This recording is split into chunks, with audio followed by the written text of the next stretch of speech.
We're going to get this thing going. Oh, good. I'm so glad to see you there, Nicole, and everybody there. All right, so we've got things to consider tonight. First of all, again, this came up last fall, and I think it's just a great way to kick things off. We have three choices in life.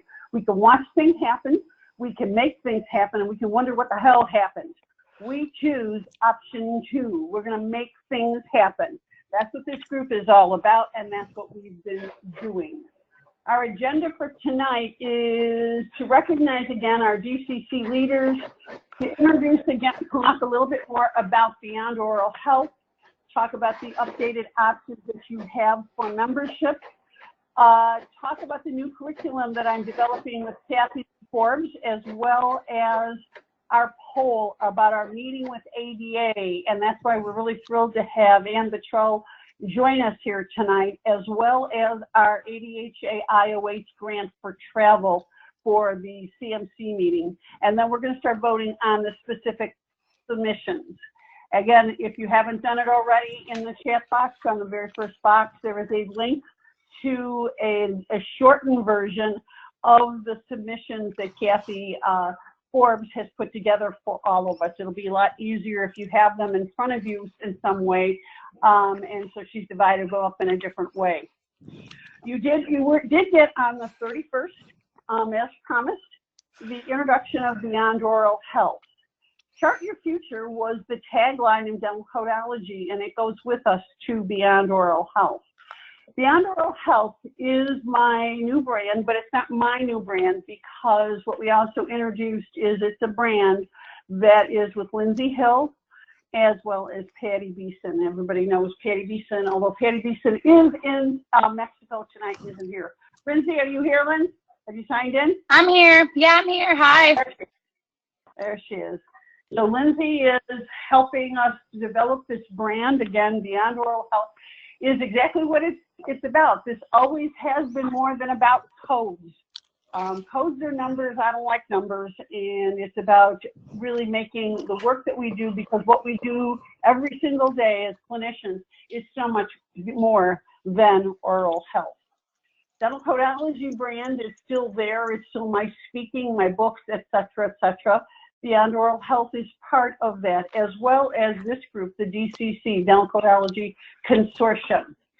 I always want to recognize the people that help make this to happen, and that is the Executive Advisory Team, Paige Seaborg, Linda Jorgensen, Jill Grassmick, Patty Beeson, as well as Kathy Forbes. We really do this together. It truly takes a village. We met on Friday to talk about how tonight's going to work, as well as where we're going with some of the other work that we have in front of us with ADA and ADHA. So a big thank you and a big shout out to all of you for all of the contributions that you continue to make and the supportive people that you are. So let's say hello. This is not attendance. This is not the mastermind where you get a continuing education credit. This is continuing education, easy for me to say. Anyway, this is just to say hello. And we want to welcome Angela. If you're here, say hi. Angela, you here yet? Not yet? Okay, Anne Marie, say hi. Hi, everybody. Happy New Year. Happy New Year. Barbie, I know you're here. Barbie Lynn? Hi. Yep. Hi. Go Hawks. Yoo-hoo! Woohoo! There we go. How about Chris? Is Chris here? Not yet. Connie Simmons? Not Hi, yet. guys. Hi. Happy New Year. Oh, you're here? Great. Debbie Galuppi? Are you? Oh, great. Debbie Galuppi, are you here yet? No? Denise, you're here. Say hi, Denise. I am here. Hello, everyone. Terrific. Diana Corbin? Not yet. Eileen, say hi, Jersey girl. Hello, present. Present. Oh, that's why you came in as Elevate Oral Care. That's why you did, Connie. Terrific. Ellen Anderson, say hello, Ellen. Hello, everyone. How many days till retirement, girlfriend? Well, that's, I don't know, 6 weeks. 6 weeks, there you go. 45 days. That's awesome. Hi, Gayleen. Say hi, Gayleen. Thanks again. By the way, if you didn't get a chance, to our last, she did our mastermind in November. That's posted online. Did a terrific job. Jan Palmer, are you here? Not yet. Jeanette, Miranda? Nope. Jennifer? Not yet. Where's The other Jennifer? Jennifer's here. Yeah, the other Jennifer's here. Jill, say hi, Jill. Jill? Jill Grassmith. She said hi before. Hi, Happy New Year. There she is. Happy New Year. Karen Seifert. Hi, everyone. There she is. Terrific. Catherine, you're one of the first ones here. You get extra attendance. Say hi. Hello, everybody. Happy New Year. Terrific. Kathy Forbes. Hello Kathy there. Forbes. There she is. Christine Berry. Okay, I have a Linda. Is it Linda Jarkowski or is it Linda Jorgensen? Well, Linda Jorgensen is here, and I'm celebrating the Vikings win today. So, Oh, there we go. That's what we're celebrating in our house. Lindsay already said hi. I have two Lindsays here. Lindsay, are you in there twice? Yeah, something's up with my laptop. I don't know. So I'm on my phone and on my laptop. That's good. Okay. Lisa Schmidt. Hello, everyone. Great to have you, Lisa. Lisa Simonson, are you here? No, not yet? Okay. How about Liz? Liz Neese, she had the bubonic plague. She was supposed to be here this weekend with me, and she had to cancel. So hopefully she can call in. Lucy, hi, Lucy. Hello, I'm here. Terrific, glad you're here. Let's see, Martha Diaz? Not yet? Okay. Miss Melissa. Melissa was going to call in. I know she's on the road traveling, so she might call in later. Michelle Race, how are you? I'm here. Hello, everyone. Terrific. Nancy Brohan, are you back? You're back on the East Coast. Are you here? Nope, I don't see her yet. Okay. How about Natalie? Nope, I don't see Natalie yet in Minnesota. Noelle Paschke. Now, we have a couple of Nicoles. Yes, hi, everybody. Happy New Year. There she is. We have Noelle Flaherty and Nicole Fortune. Nicole. Hi, I'm here. Hi, Happy New I'm Year. really glad you're here. We're going to talk perioscopy. I'm really, really glad you're here. Ooh, me too. Yeah. Okay, and I just saw Melissa sign in. Melissa Abraka here. Say hi, Melissa. Hola. And Paige. Hi, everybody. I didn't hold it up, Paige. I didn't think you'd be here. Paige has bubonic plague. Or a man cold, one of the two. So, all right. Richard Dr. Downs, are you here? No, not yet. How about Sandra Berger? I just saw you. Hey, say hi, Sandra. No, not yet. Okay. I have no voice. There she is. She's got it in the, she's got the chat box, says she's not got a voice. Okay. Another bubonic plague, huh? Okay. We got Sharon Leibich and Sharon Smith. Yep, I'm here. Terrific. And these are the people that came in later, so this is why they're a little more out of order. Jill Ruggie, are you here? Jill? No? Hi, everybody. Nice to be back. Oh, there she is. There she is. Anne said hi already. We'll talk to Anne a little bit more in a bit. Siobhan, is Siobhan here yet? No? Susan's here, though. Say hi, Susie. Hi, how's everybody? There we go. Do we want to talk about Buffalo? No, we probably don't want to talk about their loss, do we? Oh, Sabres won! The Sabres won! Different sport. All right. I'm all happy. Hate Buffalo Bills. There we go. Susan Cotton, I thought you come in. I have a meeting that I'm Hey, Patty, I'm here. I'm just getting off work. There you are. There you are. Terrific. Kasha Bates. I'm here. There she is. There we go. Barbara Rash, I saw you early on. Say hi, Barbara. Hi, everyone. Happy New Year. Thank you for being here. Nicole, we already said hi to you. Jennifer Z, I'm really glad for you to be here because, and I'm going to put you on the spot a little bit. in a minute because I'm going to a little bit of what's going on up in Washington because we've got an interesting context of Washington and Georgia on how coding is making a difference with their State Practice Act and some of the legislation that's going on. Margaret, is Margaret here? No. How about Rhoda? I saw you, Rhoda. Say hi, Rhoda. Hi. Thank you, Patty. One of the things that was introduced in the Smart Bulletin with Beyond Oral Health is that we're going to have options for your participation as an insider. And that's because we want to have the right fit for the right person for the right point in time. So there's the base ticket, the season pass, and the stage pass. You'll hear more about all of this as this continues to evolve. But something that I want to point out is that we are adding a knowledge bank, which is going to be an online resource for you. We're going to change the name of Mastermind to our Live Study Club. We're going to have a recognition award for hygienists that are doing something special, and that's every single one of you here because you're all very special in what you bring to this group. Where you've already gotten a notice is that your Insider member page has changed. Part of it, let me just go back to talk a little bit about technology. We hired a technology guy a year ago last fall, and he set up the original website and then he disappeared off the face of the earth. In fact, Linda Jorgensen, he's up in Wisconsin someday. I'm going to go look for him. But anyway, we had somebody else, and she introduced our new way of laying out the website. As you can see, each of you were notified that you have. What we tried to do is put all things into an easy place for you to find the resources of the site. Okay, so it includes the courses, et cetera, et cetera. This is, let's see if my link will work now.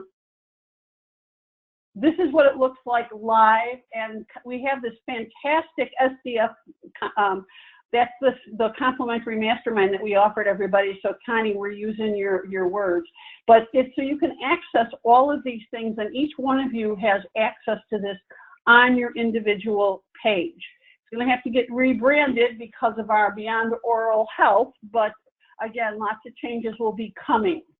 One of the things that we're going to do, and this is an introductory, is that we've had the Foundations Learning the Language course as well as the Foundations 201 course available online. We've decided we're going to make that free with your subscription, whatever level subscription that you choose to renew at or to buy at. And that is an introductory because it's going to be the prerequisite of a new curriculum called Medical Necessity CDT Procedure Coding for Clinicians. It's being created, Patty, with Kathy Forbes and I. We're really excited about this curriculum. We spent a whole weekend coming up with what is it that we really need. We were going to really use the CDT Companion as our textbook, and we thought, you know what? That's a very helpful book, but it doesn't do it all. When we're talking about Beyond Oral Health, medical necessity is absolutely where we need to begin to think all the time. Anything that we do has to have a medically necessary reason for it. This idea of the rote, we do this because this much time has passed, or we do that because so much time has passed, just not supported in the evidence and in the science. And it's time for us to really take what evidence is showing us and putting it into place. So we're really excited about that curriculum. Kathy, did you want to add anything else with that?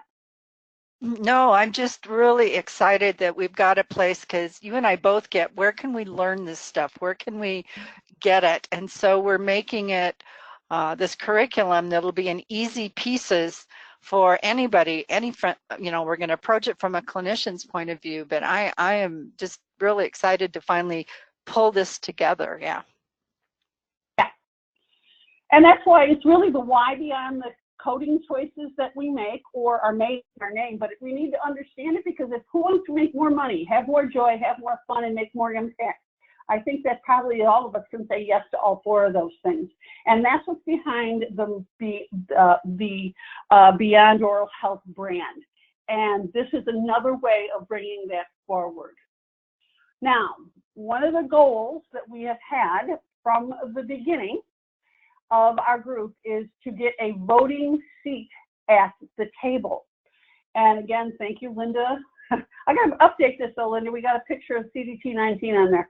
But Linda Jorgensen is the one that put this together, what the consortium is all about.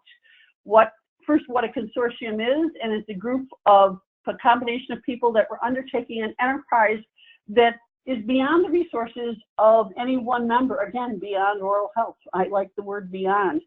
One of the goals, again, has been to have a voting member of hygiene, assisting business, dental therapy, medicine. All those people need to be on the at the table, because currently the current makeup of the codes committee, the code maintenance committee, CMC, is 21 members. As you can see, there's the listing, 5 representatives from ADA, 1 from each of the specialty groups, 1 from AGD, and 1 representative from each of the third-party payers, plus 1 from the American Dental Education Association. Yeah, we don't have too much prevention represented there at all, do we?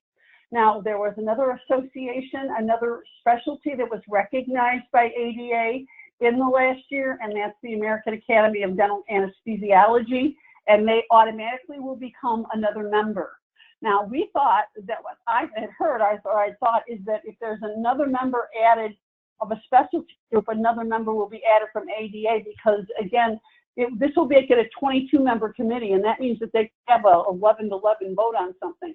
But when we went to see the ADA staff, they said no, it's not going to be an ADA member. Only one more member from the Anesthesiology Association will be added. And that's what happened. Is on the 19th of November, Ann Buttrell and Patty Beeson and I met with the ADA staff, and it was amazing.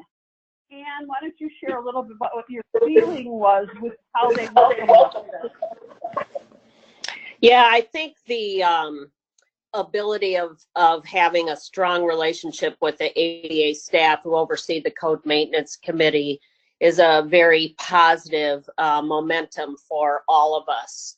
I've noticed a real positive change in their approach and attitude for ADHA to have a seat on the CMC.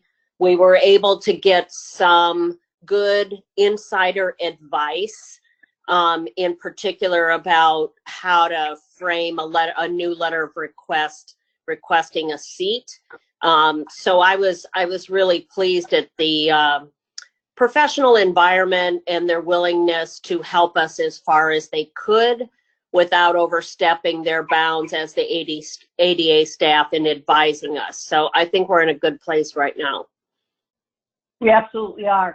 And again, that's the flow process that, again, Beyond Oral Health, DCC, works with ADA because, and that information goes to the ADA. ADA, as the owner of the codes, it's the Council on Dental Benefits, is going to make the decision about adding a voting seat for dental hygienists. So what you were asked and what you were each sent is a survey. I sent that out I sent it like on the 20th of December, and I really appreciate all of you that did respond to asking your opinions and thoughts on what is it why should we be on this committee? As that first question there says, is clearly described what is a new perspective that provided to the CME that currently doesn't exist. Paige is my go-to person for putting surveys together, and she was going to try and do that so we could talk about it here today, but she had, again, as I said, she kind of had the bubonic plague. So you will be hearing from me, from us, soon with the compiled results, because what we want to do is we want to have this to be representative of the DCC, this document. It then goes to ADHA, because ADHA and your process within ADHA is to bring it to your leadership, again, because it'll be from the DCC, not from us. Correct. Did you want to expand on that at all? Ann? Yeah. I think the process of creating the official request, the input from the DCC will be very valuable.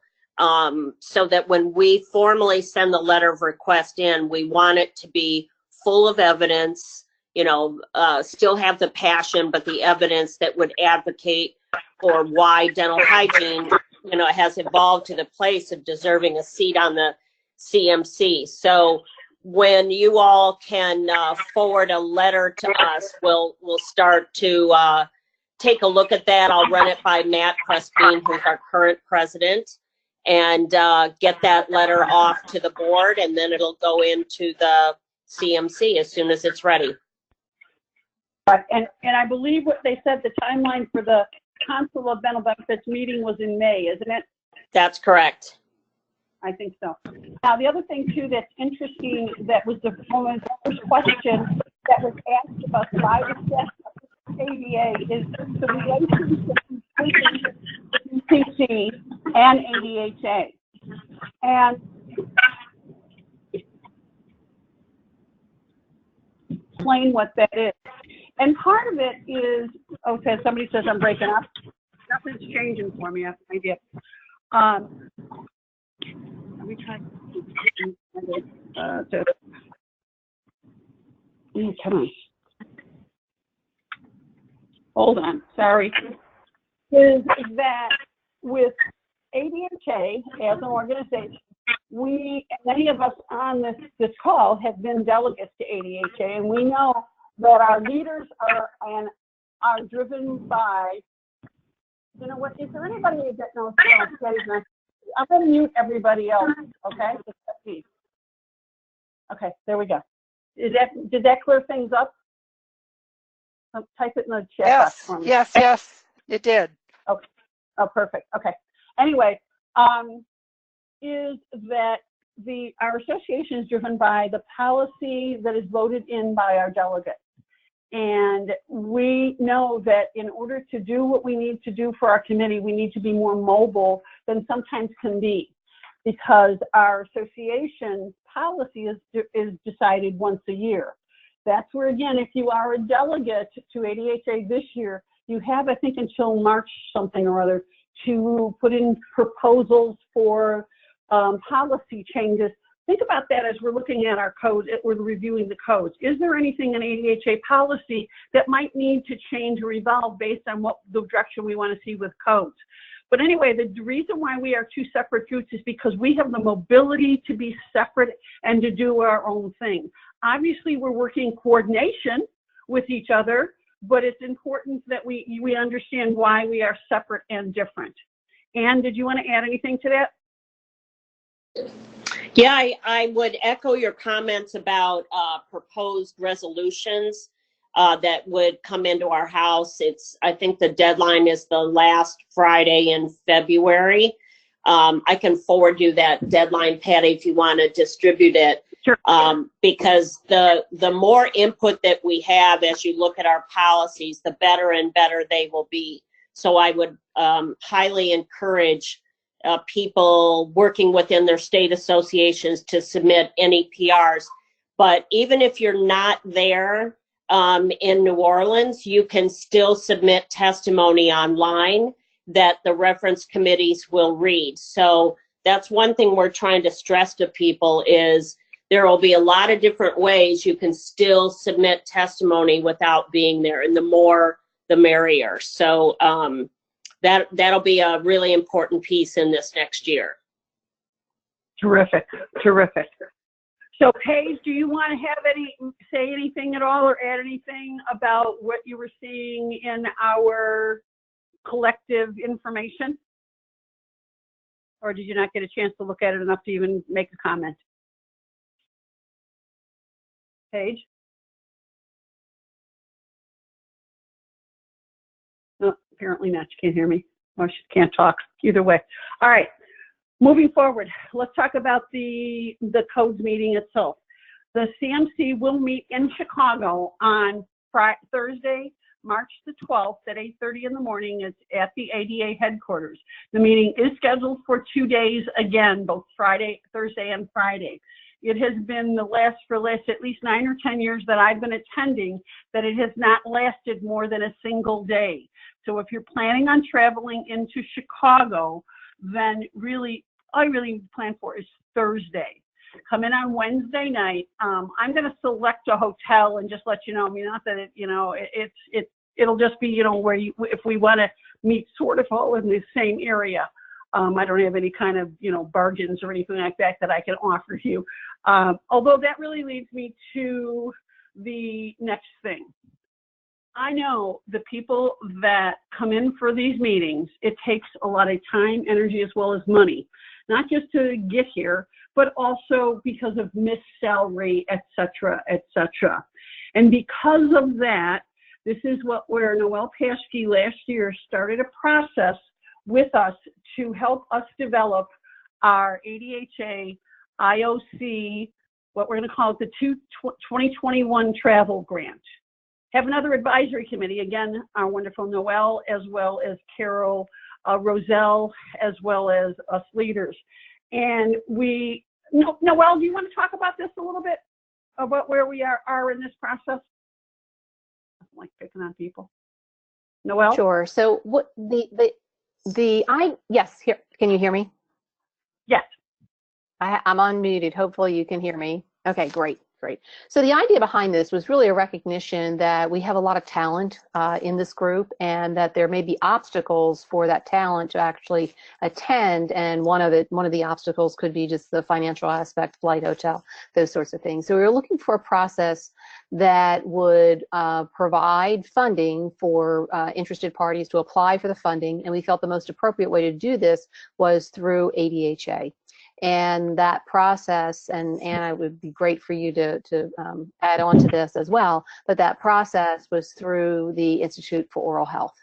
And so we've gotten so far as looking at what those questions would be, the criteria, the selection criteria, and those sorts of things. So I think it's something that is a very inclusive type of policy that has been established, and a vehicle that we can get participation not just from a few people, but from other people who may say, gee, I just don't have the funding to go. And it's nothing like being there in person and feeling the room and the vibe and seeing how things work and how they just literally turn on a dime, and 1 second you're in one direction, the other second you're going another direction.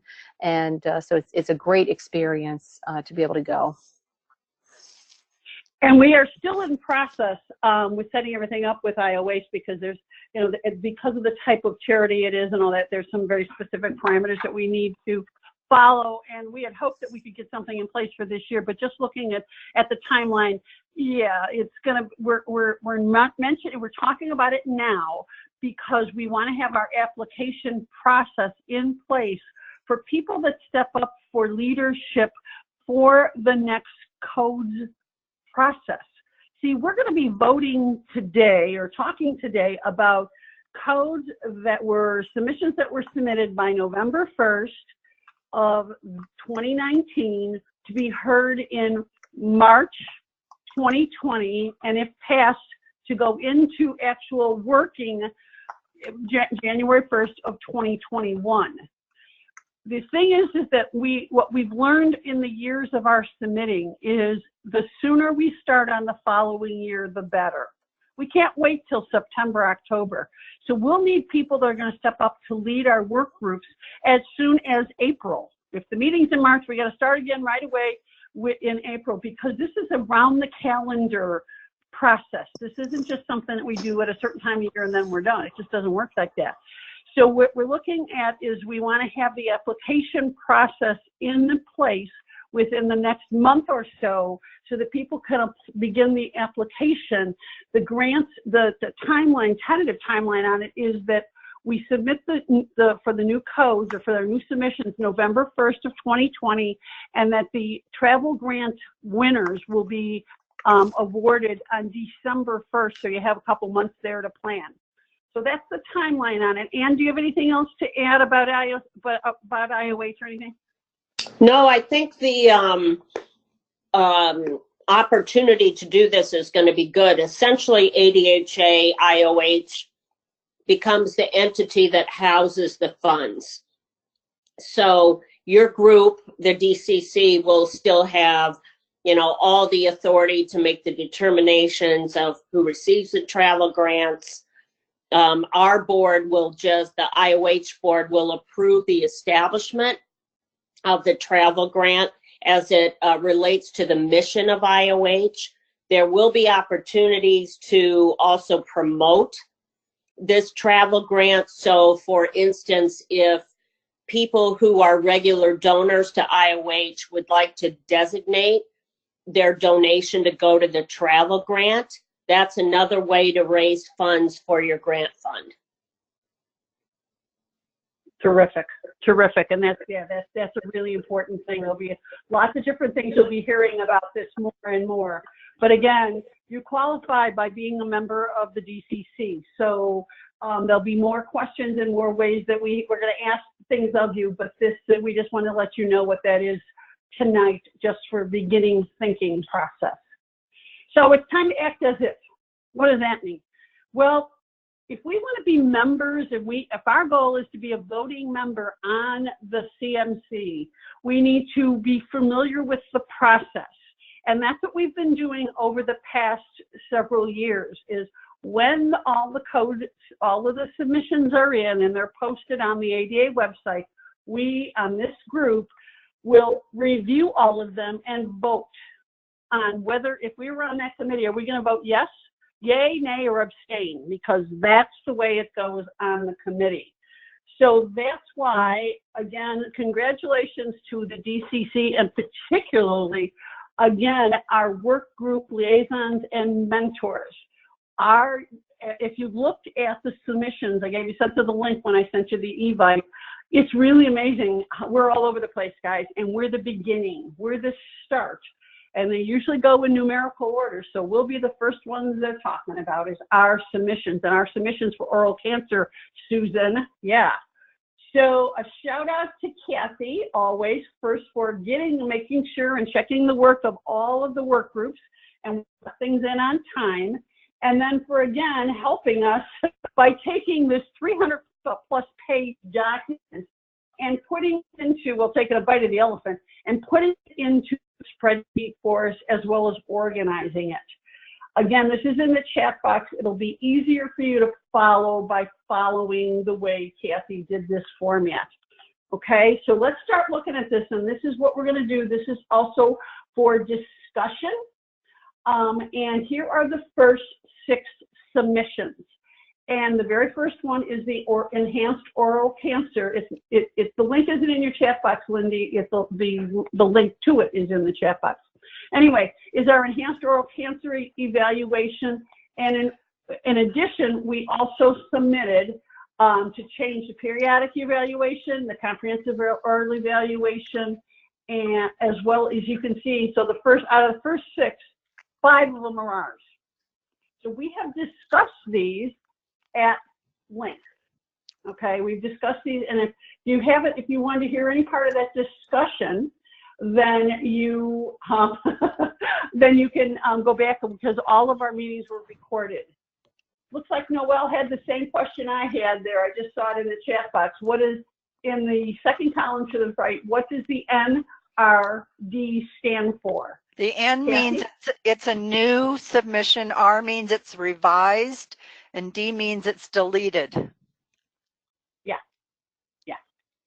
Okay, so we have already voted on 5 of 6 of these. So we're just going to look at the one, and we're going to vote on what the Canberra Coalition has submitted.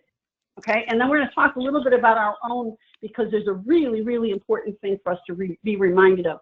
So this was submitted by the Canberra Coalition, and what they came up with was that they want to have added to the comprehensive oral evaluation code, including a screening for caries risk. Their rationale is that it's about determining treatment plan, la la la. They submitted this last year already, and my understanding of codes in the process of getting the codes of submissions is that you need to have significantly new information since the last time you submitted in order for it to be heard again.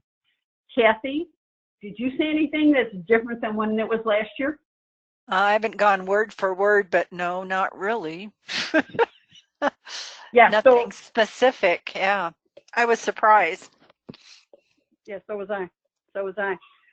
So what is your thought process as a group about adding that language to the descriptor of the comprehensive oral evaluation code?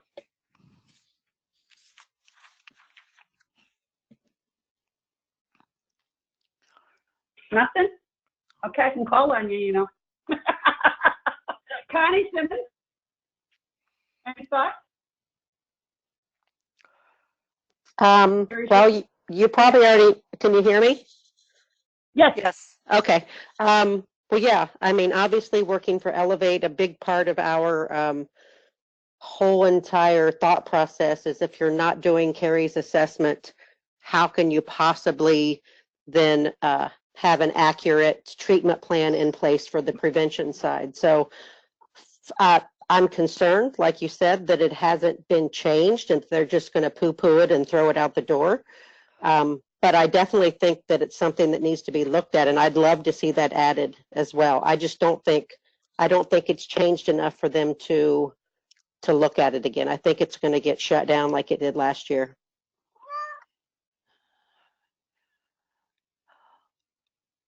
I think part of the argument is that we have these 3 Carrie's risk assessment codes, but this makes it more that we should be doing Carrie's risk assessment on all patients as a regular part of our comprehensive oral evaluation. Of course, a periodic oral evaluation is checking all the same stuff, if you look up what that definition is. So it's that routine Carrie's risk assessment screening. The thing is that does a descriptor in a code really make it happen any more than if the descriptor is not there? Well, we know that's true. Whenever I go around and do courses and review what should be done under a comprehensive oral evaluation, I get stares like, we're supposed to do all of that. And I said, did you look at the descriptor? No. You know, it's amazing how it doesn't mean it's going to get done, but well, I agree Anne-Marie, that the descriptor's not in the software, right? A clarification, and Anne-Marie, I'm asking you because of her connection to EagleSoft. One of the problems that we have with codes in general, most people get their coding information from what's in their computer system. What's in their computer system is just the name. There is no descriptor. Correct, Anne-Marie? Did that change at all? Anne-Marie? Anne-Marie? Yep. Hi, I'm there. I've been talking, but nothing's been coming. Okay. It is not in the descriptor line at all. And half the time, most offices don't even know how to update their codes. So even if a code is updated in the CDT, I go into many offices and they haven't updated codes in years. So they're not even out where they need to be. So yeah, I'm concerned that, again, it's the same type of thing that was released last year, as well as most offices don't even do Canberra anyway, are not even looking at those 3 existing codes. So how is it going to be any different when it's involved in the regular code? Well, it sounds like it's an education, whether it comes from us or ADA or, you know, somehow. This is Connie. I can say something about it. So since I'm in offices every day for lunch and learns, for me, it's about 50-50. Either I get the deer in the headlights look when I start talking about Canberra and risk assessment codes. And did you know that there was a procedure assessment code? And they have no idea. Or the other hand, there's about 25% of offices that are actually using the assessment code, reporting it on the claim form and doing everything correctly. Most of them say, yeah, we know that it's there, but we don't assign a formal risk to it. We know that they're high caries risk because they keep getting cavities. And then I have to go through the whole discussion about how it's an important metric and how other people are looking at, you know, when we're submitting those codes. So I agree, just because it's there doesn't mean that they're going to use it. But I think because it's there, it's going to give more merit to people like me that do come in and do give education on it. It's pretty cool to see light bulbs go on when we talk about it. My experience has been when I'm doing courses and I talk about, because I deal a lot with insurance fraud and those kinds of things. I said, if you're not doing anything under the descriptor, when you bill to an insurance carrier, you're committing fraud. And I've been told by attorneys, I've been told anyway. So, you know, that kind of catches there. Oh, you got to do what the descriptor says, or it's, you know, it's considered insurance fraud. So. Because basically it says what you said you did, and if you didn't write it, you didn't do it. Exactly. Exactly. This is Jennifer Zabarczyk. I have a question. Do we know the reasoning behind why they didn't include the comprehensive periodontal evaluation to have caries risk assessment? Why just the one and not the other? Because the Canberra Coalition, they're a caries group, so they're not thinking perio at all. It'd be my guess. Patty, isn't it already there at the bottom of that last paragraph? I mean, it's screening. So I think the assumption. It doesn't say anything about risk assessment, though, if we're talking risk. Gotcha. Yeah. Yeah. So good point. By the way, Jennifer, I forgot in between here. I'm going to take a side here. Jennifer, talk to the group about what's going on in your state and what you contacted me about, because one of the reasons that what's important is that our group is becoming more recognized as a go-to place for coding information. And thank you, Jennifer, for asking for the clarification. So go ahead and explain what's going on in your state. So to try to summarize it, it's a long story, but the basics is that about 20 years ago, the denturist broke off from the dental commission. So they have their own board, and they decided amongst themselves that they should be able to do anything that they can do, that they can remove. So there's a question right now about any screw retained appliances. If they can remove them and unscrew them, then that puts them in the category of removable. So any abutments to implants, any screw retained bridges, any screw retained hater bars, full hybrid dentures, anything like that, they're stating that based on the definition of removable to them, that they should be able to do that. Now, we can't find any solid information right now about what the definition of removable is. The intent 20 years ago, and at that point, removable meant something that the patient can take out and put back in, not that a provider can take out and put back in. So one of the questions or thoughts that I brought up is that in our coding, the 5,000 to 5,899 prosthodontics, it says removable next to that in that description category. So Kathy and Patty put me into contact with a couple of the people at ADA that deal with the coding. So I'm actually going to be talking with Frank tomorrow afternoon to try and get some clarification on if they have a definition of what removable is or isn't. And why that has come back to me as the president of the state is that we have a collaboration committee who deals with anything that touches both or all three, hygiene, dentistry, and then denturism in our state.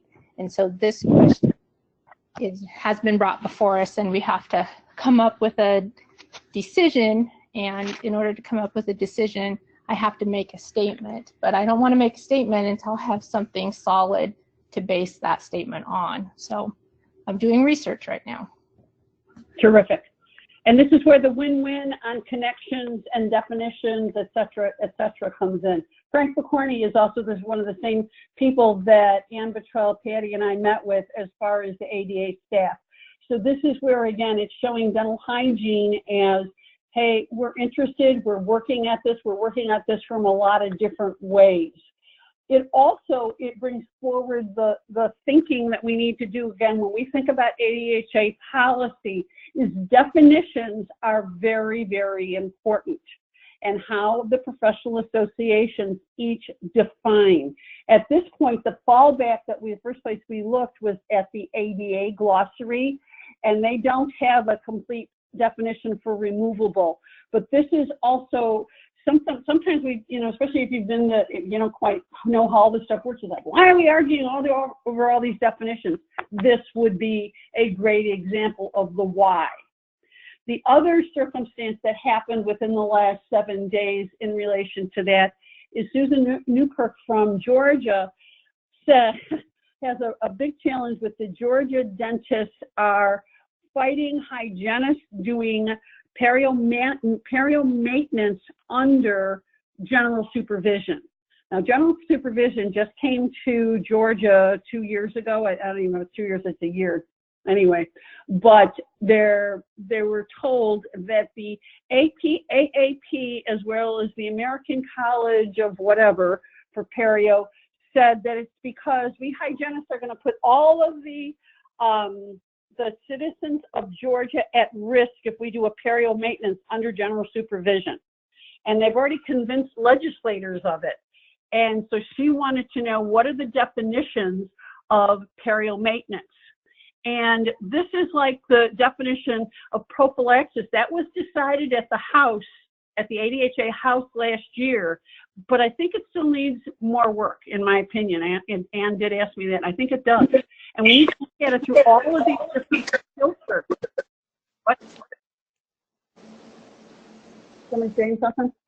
So this is what all of these different words that we have. So Carrie's risk assessment, all these things need specific definitions. So it's time to vote so we can move forward. So in your chat box, what you're going to do is you're going to put in number 5, and you're going to say yes, no, or abstain to adding the words, including screening for Carrie's risk, to the comprehensive oral evaluation codes. So go ahead, everybody, and vote.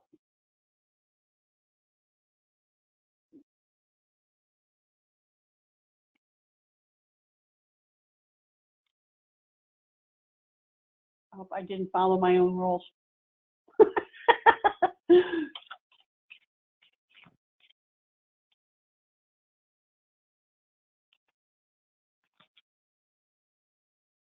Thank you. The votes will keep going as we move into the next section. The next section is huge, and this is our attempt, the DCC's attempt at creating provider-neutral language. Linda Jorgensen, can you explain provider-neutral language? You do the best at it. Explain what we're talking about when we say provider-neutral. Okay, sure. Anytime you mention the word dentist, and I'm seeing in fact, some of them that are being submitted include that language, that a procedure is performed by a dentist, it will be viewed as it's limited to dentists, that only dentists can perform that procedure. Now, that might not be a problem in the general scheme of things, because and what we were told at the CMC meeting last year was, oh, we understand that state laws allow other providers to do those procedures, and that's going to trump the code manual in every instance. However, the problem with it is that third-party payers, insurance companies, will look at the code manual, and if they see that it says that the procedure is performed by a dentist, they can, and it's my understanding that they have, used that statement as evidence that the wrong person provided it. So let's say a dental therapist did an exam, and did procedures that in the CMC or the code manual, it says a dentist is providing it, they can refuse to reimburse that provider. And so that's the problem. We understand that they're not trying to create law, that the law is going to trump, but third-party payers will look at it and use it as a reason not to reimburse that person. And I'm just going based, I'm making that statement based on things that you all in these meetings have told me. I haven't had personal experience with that, but some of you have said, yes, that's exactly what's happening, that a dental hygienist in Colorado, for example, may have provided a procedure and submitted it for reimbursement and couldn't be reimbursed because it says in the code manual that the procedure is performed by a dentist. So that's... Thank you, Linda. Mm-hmm. And this is what the reason I bring this forward is that we're doing this differently this year. We've tried to do this twice before. We tried to do it last year, I think, through the redefinition of periodontal management, and we tried to do it the year before through a redefinition in the general descriptor for the early evaluation section. We did not prevail, so we're doing an end around. We're trying to figure out a different way to do it. One of the things, and I don't know who did it, but somebody brilliantly, because before we crossed it, we crossed out the word dentist, and then we decided, no, there's no reason to cross out the word dentist. We'll just add the way it really should read. It shouldn't be, it doesn't really need by the dentist in there. It's by a qualified healthcare provider as determined, but that's how we're trying to get this passed. And again, the reason I brought it up. Patty, if I can just add, in the rationale that we sent, we had 2 hygienists submit written testimony that is attached to this, talking specifically about how they are being hampered by being able to do this and being limited. So it'll be interesting on this. Here we've got actual written testimony from other hygienists talking about this issue. Yeah, so I brought it up here even though we've already voted on this, so we don't need to vote on this one, but just to let you know how this process works. Sometimes you try it this way, sometimes you try it that way. We just talked about the Camper Coalition, didn't really seem to come back with anything different. We did on this, so we'll see how this goes. We'll see how this goes. Now the next inventories, there's a whole bunch of them that Kathy put together, and that's because they're very similar. Well, I'm going to divide them up a little bit. We're going to look at the first 3, then we're going to look at the next 10, and then we're going to look at the last 2 that are in this section. First, let's look at the submissions that were from the American College of Prosthodontics for scanning. What's interesting about this is looking at their rationale. This is where we're starting to see things change, even in the coding world, where we have pieces and parts being asked for to have an individual code. Even though last year when we asked for a whole bunch of different Profi codes, we got a Profi's a Profi's a Profi. We'll go back to that one. Anyway, but as you can see the rationale there, it's about our digital world. That's where we all live. So any discussion on this scanning or the laboratory scanning, either one of these submissions. By the way, the rationale for both of them were the same. Anybody that's working in that arena of the digital scanning? No discussion? No discussion? Okay. Then let's vote. Yay, nay, abstain. Number 7 and 8.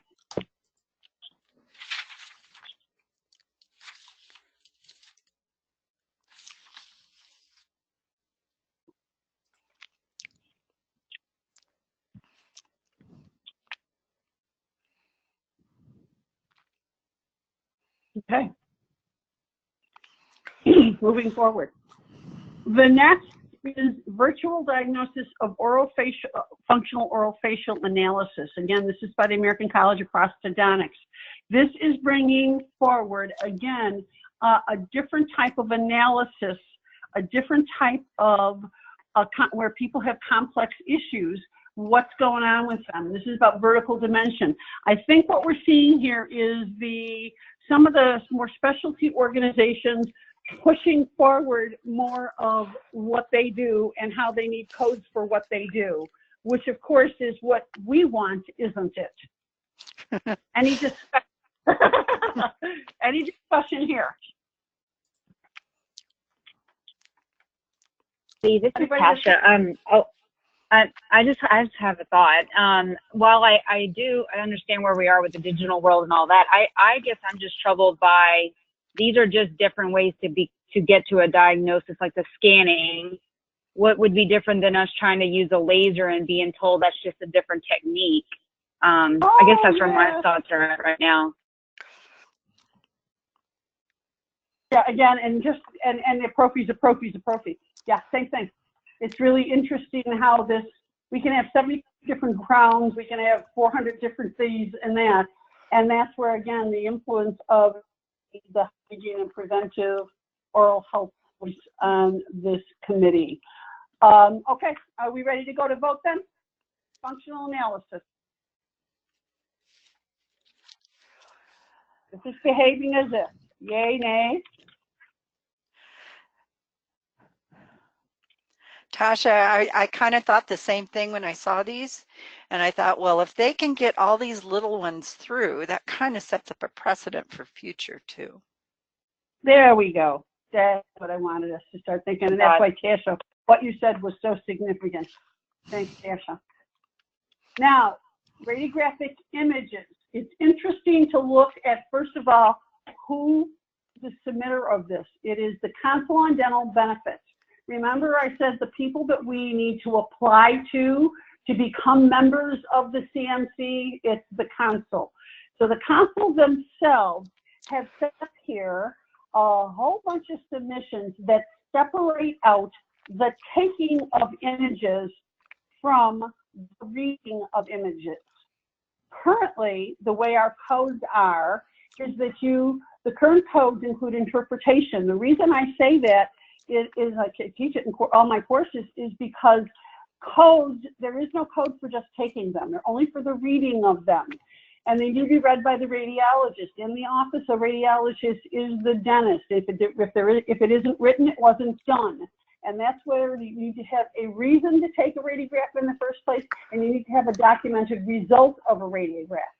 The carriers know that, and more, they're looking at, with analysis, they're looking at like how many radiographs you're taking. And if they ever challenge a practice about why you're taking so many radiographs, you need to have a documented reason and result. Well, this takes part of that away because this is just for the image capture. Kathy, you had a different point of view on this one though, right? Part of it when I was reading through the documents is that with teledentistry becoming so much more in the forefront, obviously one provider could be taking and capturing the image and then it's sent to another provider to read it. So I believe that's a big reason why they wanted these just image capture only. What's interesting about this also from another point of view, and I just saw this on an online the other day, is when the hygienist takes the images, but the credit for the treatment goes into the doctor's column as far as production. This would separate out because my guess would be is that we have a taking the x-rays and then we have the x-rays, the radiographic images. Discussion.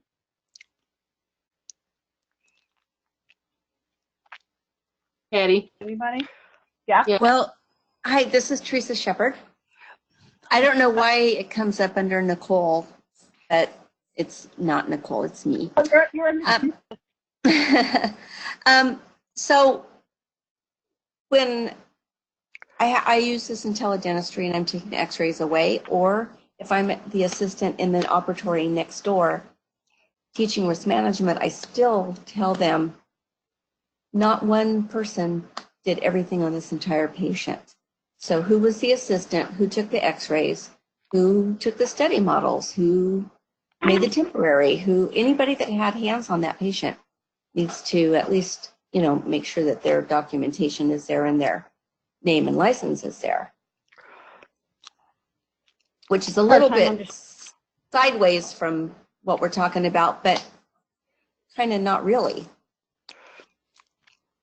And this is Anne-Marie, and this is what medicine does. You have someone who takes the x-ray, they get credit for whatever they are doing, and then you get a bill from them, and then you get a bill from the radiologist who reads it.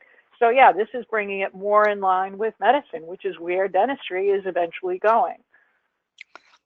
And in my experience on the bills from a radiologist, I think they come anywhere between 3 and 12 years after you had the procedure too.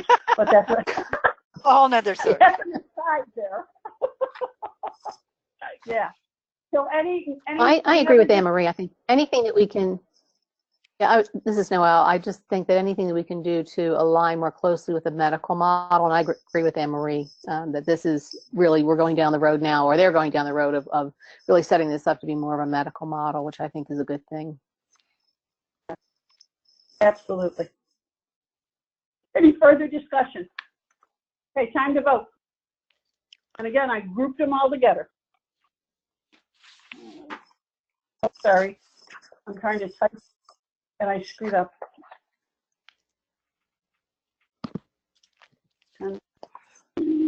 Before we move on, I also wanted to mention that the Journal of Dental Education, the December 2019 issue, actually had an article redefining medical competencies for an oral medicine specialty training curriculum. And in some ways, it speaks to this and in moving more towards the medical model. And so that might, I'll put the reference in the chat box if anybody's interested. Terrific, terrific, thanks Noelle. Okay, now I want to have Nicole Fortune, we have an expert on this. We have 2 codes. Now, Kathy searched these together. We have one code that was submitted in the same numeric order for endoscopy that was submitted for OraView, the company OraView, to our friend Dr. Alan Friedel, and then Dr. John Kwan has also submitted for periodontal endoscopy. What you can see is the top one is the support rationale statement from Dr. Friedel. The second one is the one from Dr. Kwan, although the one from Dr. Kwan has like pages and pages and pages and pages and pages that are also part, which is also something that Kathy and I noticed was very different about the submissions this year. Yep. Rather than put the references in as a list, people put articles upon articles upon articles, and they actually added them as part of that. Well, that's why it's 326 pages. It's kind of crazy how that was done. But I know we have the expert, Nicole, which is perioscopy. So Nicole Fortune, can you share a little bit about the process for the rest of us? And do you know the difference between these 2 products? I think they're products. Well, yes, I do. They're 2 separate products. They do the same thing. So they're not, Dr. Kwan's product is an older unit, and the OraView has an updated version. So just a different screen and a different fiber. But all ends up in the same type of, use it the same way, I guess is my point. I'm just taking a look at this now.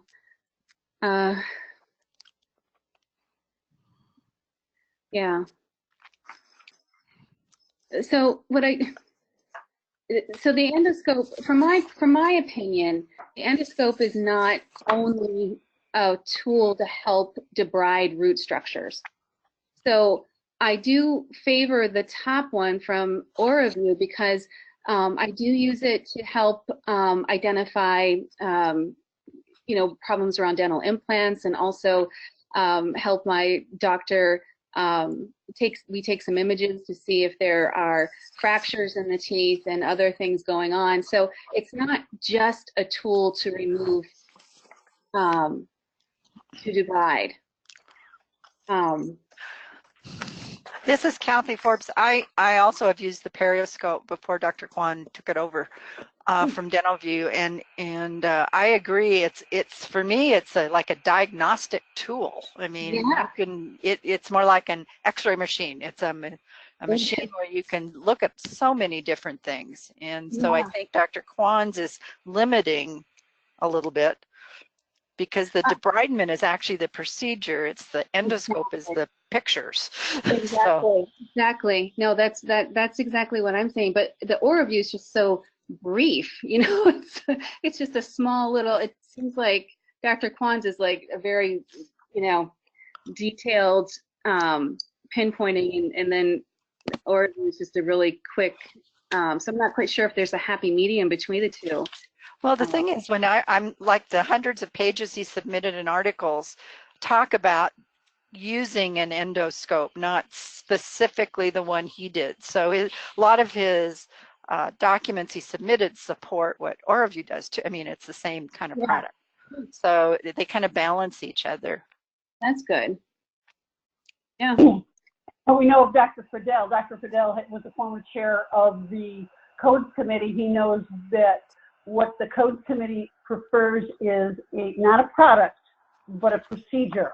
Right. And he read it from a procedure diagnostic aspect versus a specific product. Right. Now, what happened a few years ago when we got the code for risk assessment using light fluorescence, et cetera, literally, again, it was Dr. Friedel that time that had from Carrie's view and then the Canary guy, they both had their specific ones in there. And what happened at the Codes Committee is they sent the two of them off to go come up with a compromise. And so that's how we end up getting, I think it's the I don't know what number it is, never mind, code for using the variety of those diagnostic products. So what I'm going to do is I'm going to have us vote. Do we want to say, would we prefer to see the more general procedure, or do we want to see the one that has the perio, because we're a bunch of hygienists? We're not only hygienists, but anyway, so let's first vote on number 21 on endoscopy. If you want to see the more general one, or if you, I'm sorry, I keep typing the wrong thing, or if you want to see the perio one. The numbers are 21 and 48. I'm sorry, 21 and 48. I guess I keep typing wrong and trying to make my own vote.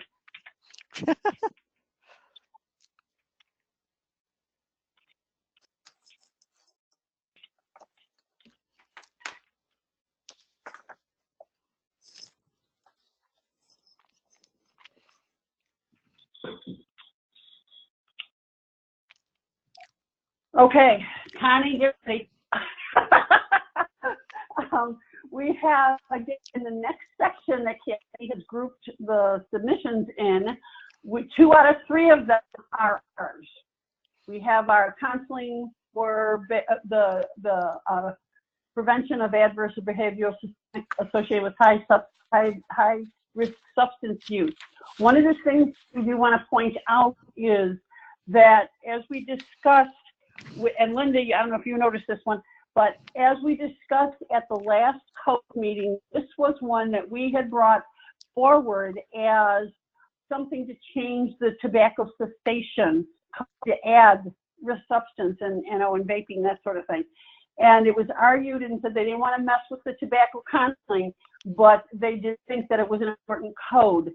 One of the groups that was very, very Sharon from the American Public Health Association, she was really on it. Yet the Public Health Association did not have a submission. So either something happened with their internal politics, or they didn't get it in on time. So the only code that's going to be there for vaping, so to speak, it's not vaping per se, is ours. So that's what number 23 is. 24 is our, again, bringing forward a code that we brought forward before with the disruption of biofilm. Melissa, are you still there? You hanging in? I'm here. Melissa Braca, is she still? Hello, I'm here. To add to discuss about the biofilm, this is. Go ahead. Sure. Hi, everybody. So our thought process with the biofilm code was a few years back. DCC had put out a code talking directly about air polishing. So we tried to kind of skirt around that with our words where we were not talking about the equipment, but talking about the procedure. So that's where we kind of attacked this, and we kind of left it also open in that sense too, that the provider then gets to choose the equipment that they use to disrupt biofilm, because we know that we can do that with our airflow devices. We could be doing that also. We could do bacterial disruption with laser.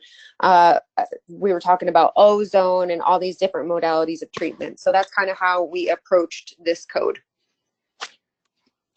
Terrific. Anybody have any questions?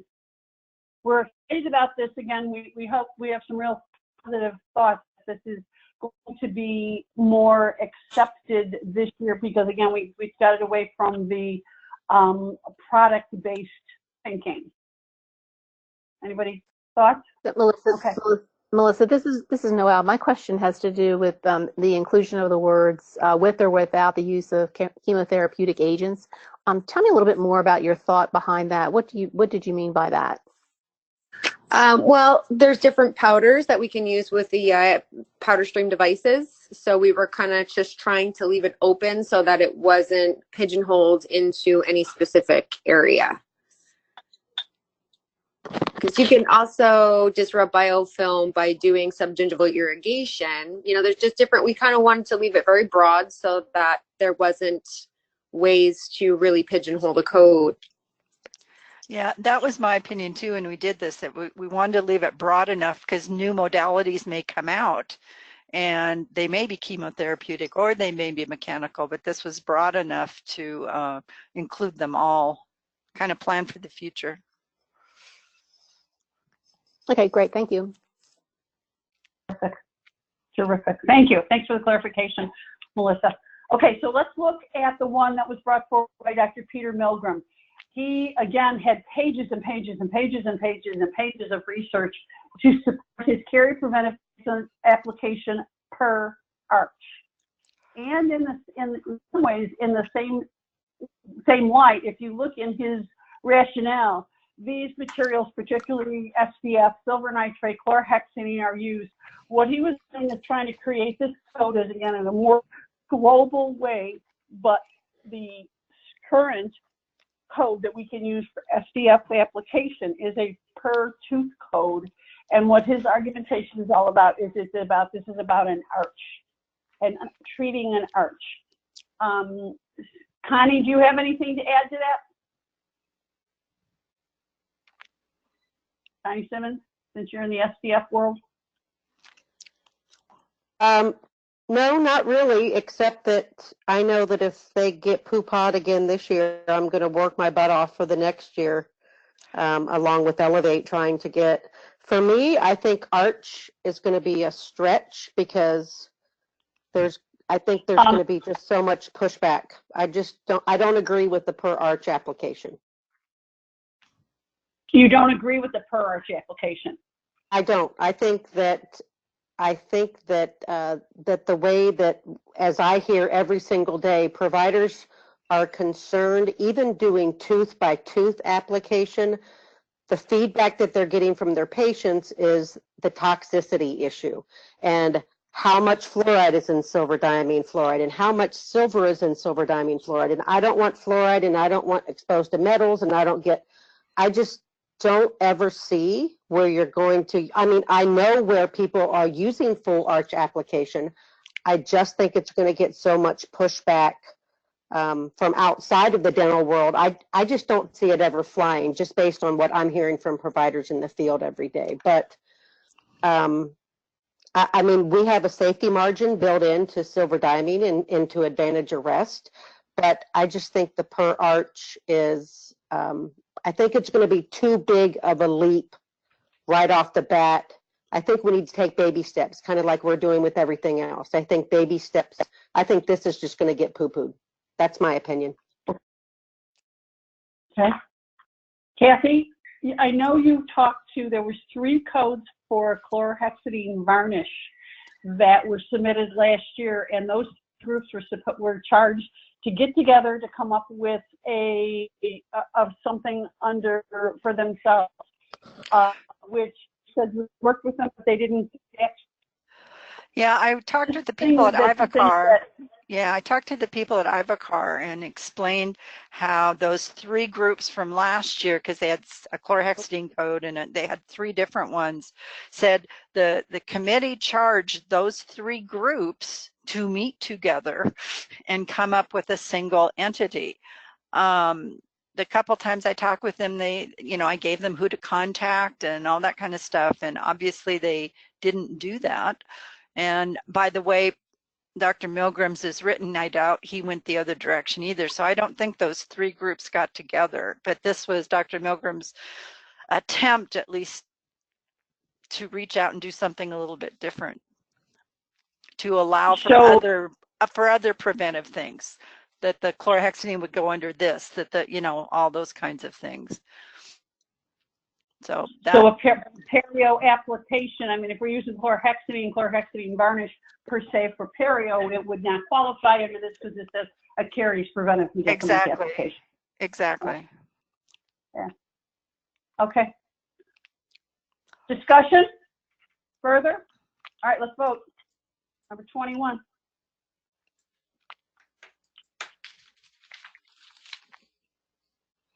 It's actually number 22. 22. Okay. Thank you, Kathy. That's okay. I know these intimately. Yes, you do. Okay, so here is prophylaxis. And again, remember, we did do a definition at ADHD last year, and how well does that fit with this? I'm not sure. But we have 2 rationales. The first one there, and Kathy and I decided we don't know who Mark Hill Hollow is. If anybody knows who that is, his big change is to add or implants, and there is the rationale for it. We decided we wanted to try and do, again, 2 changes with, well, actually several. We wanted to add the word oral prophylaxis, and Kathy, I'll let you explain this, as well as disruption as biofilm, and then using more global and prosthetics versus implants. Yeah. So either Kathy or Tasha. I was going to say, Tasha, why don't you go ahead? Again. Tasha, here you go. I'm here. I had to take you off mute. Sorry about that. So we wanted to add the and prosthetics and add the word oral so that there wasn't confusion between, prophylaxis as it's used for antibiotic pre-medication. So we wanted to specifically refer to it as oral prophylaxis. And then as for the prosthetics, we wanted the terminology to align more with the current AAP classification system, and also to include things like face maintainers. It could be a dental implant, but it doesn't have to be. It could be a fixed retainer, anything that's prosthetic in the mouth. If we're removing plaque biofilm from those things, then that's not natural tooth structure. So we wanted to add the prosthetics to our definition.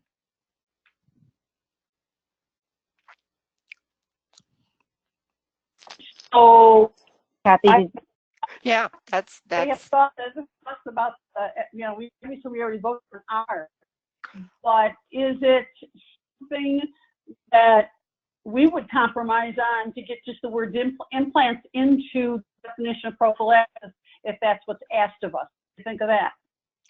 Well, I think we've already defined prosthetic. I mean, an implant is a prosthetic. Was the reason we wrote it that way, to leave it more open. Yes, this is Melissa Obraka again. That's what we had discussed at one of the past meetings when we were trying to merge that with Tasha's group, saying that if we added prosthetics, it leaves it open enough because, I mean, we are all already debriding prosthetics. Bridges and crowns are prosthetics. So just encompassing an implant under that nomenclature was how we were thinking. By the way, Dr. Mark Hill Hollow is a dentist in LaPorte, Indiana. So he's a general practicing dentist. Just FYI. I hope he's not putting implants on children, though. This is Eileen. I was part of the Profi group. My question to Kathy, I guess, is what happens when the committee sees different submissions for the same changes, kind of? Like they're going in with changes for Profi and so are we. Is it a competition? Will it be heard? Can one be picked over the other? No, they said they look at they actually kind of group them together. They'll talk about they'll say item 25 and 26, and Dr. Hilhalo, I'm assuming, will go to the microphone and talk about why he wants to see those, and then Tasha will be going up and talking about oral prophylaxis and emphasizing that ours is a little more broader than just implants, and they'll consider which one is better. And ours is definitely less disruptive in terms of the change, and it's a little more comprehensive. So the item 25 and 26 will be presented, then we'll present 27, 28, and they'll decide what to do.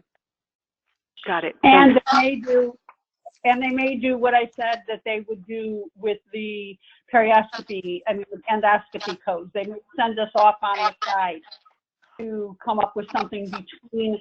And that's why I asked, what would we be comfortable compromising on? So I'm not compromising. I wouldn't compromise anything. I think what we've come up with is better.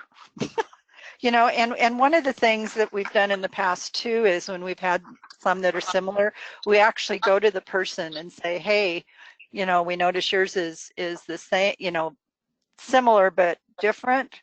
Would you be willing to, withdraw year 2 for ours? Or, we can do things like that too. Yes. Yes. Okay, let's vote. And we're only really voting on the 25, 26, which is that Dr. Mahalo, because we already voted on ours.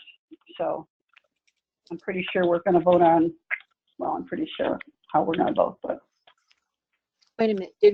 Did we vote on 22, 23, 24? We only voted on what we voted 22. On was that we only voted on 22. Because again, the other ones were 20, yeah. Ours are 23 and 24. Yeah, ours are 23 and 24, so we already voted on those. Okay. This was 22, not 21. There we go. Okay. Okay. We really have come to an end of what we're going to vote on tonight. Think about that again, that prophylaxis and that whole discussion there, because again, ADHA it was voted on the House. Is there something we want to bring as delegates back to the professional association? Because I know that ADHA wants to write a position paper on it, and it's really important. Think about it, though, through the filter of everything else we've talked about with legislation, with how the words and the definitions really make a difference in the long run. The good news is that we got through the first 30, almost 30 of the 84. So we got through a third of the submissions. The next meeting is 2 weeks from tonight for the DCC. It's on the 19th, 7 p.m. Central. And the way I have it scheduled is I have a scheduled meeting every 2 weeks as needed, though. We might, because we got through so many and because of the beautiful way Kathy organized them for us, we got through a lot. But we will meet every 2 weeks until we get through them all. I also want to remind you the Smart Bulletin comes out the 4th Monday of every month. If you have any questions or anything that you would like to see there, please contact me.